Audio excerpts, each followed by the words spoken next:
So here we are, we're going to take a look at our apples today, and you'll see here I have my real apple and here I have a little fake apple.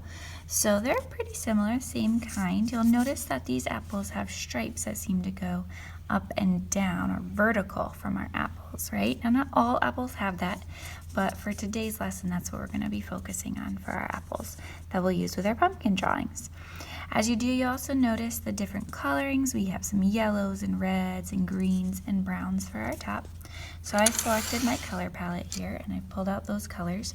The first thing that you want to start doing is create like a gesture drawing of your apple. They're mostly a sphere, maybe a little bit taller, right? He's not quite in a perfect circle. So I'm going to fix my gesture drawing by making him a little bit wider on top, maybe a little bit more skinny on the bottom, and then I'm going to just adapt my pencil drawing by erasing some of those extra lines that I have and making them lighter, because remember, colored pencil does not cover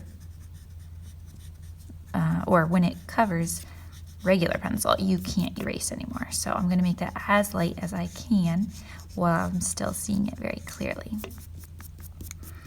Okay, so when we do, I'm going to go ahead and show you a finished one.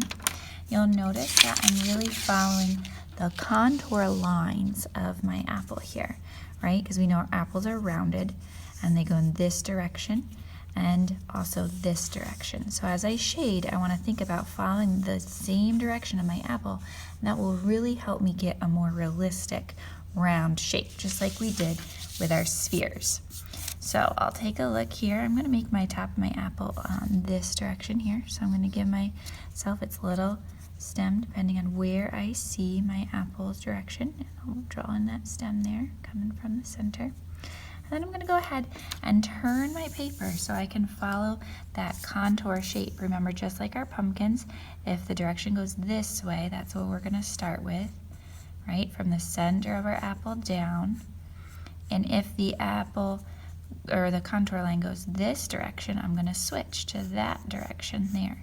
So I'm just going to go back and forth following the direction of my apple. Once I hit the center is when I start going a little more straight and switch direction as I hit that contour line. So we'll shade on in. Remember, as we're in the back, we're going to change the direction because the apple goes away from us now. So those lines are going to reflect that by going from front to back. That will really help me make it look like a realistic apple there. Following those contour lines always. And I'm going to go ahead and add some yellow because I see that yellow is really, that was a really undertone of a lot there, the whole thing. So I'm going to do that. And same thing, yellow's a little harder to see our lines, so I'm still going to be intentional and careful about following the direction of those contour lines, because that really, again, gives you that illusion of shape and form to make it look realistic as possible. So now that I've got my general outline, I'm going to erase as much as I can my pencils, marks around the outer edge, so that way you won't see that coming in. Okay, so now the yellow's coming on in, and then I'm going to switch on over. So the yellow's strongest maybe, depending on what angle you're looking at.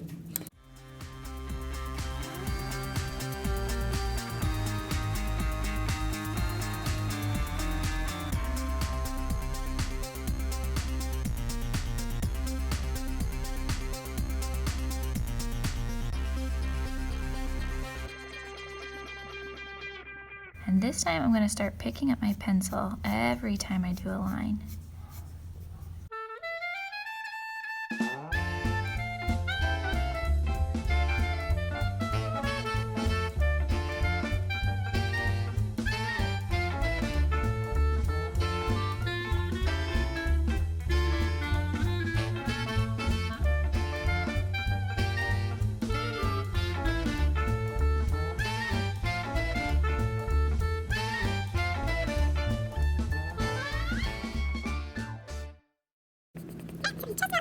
Now a little more dark shading, and the center here just doesn't look like there's two light sources coming.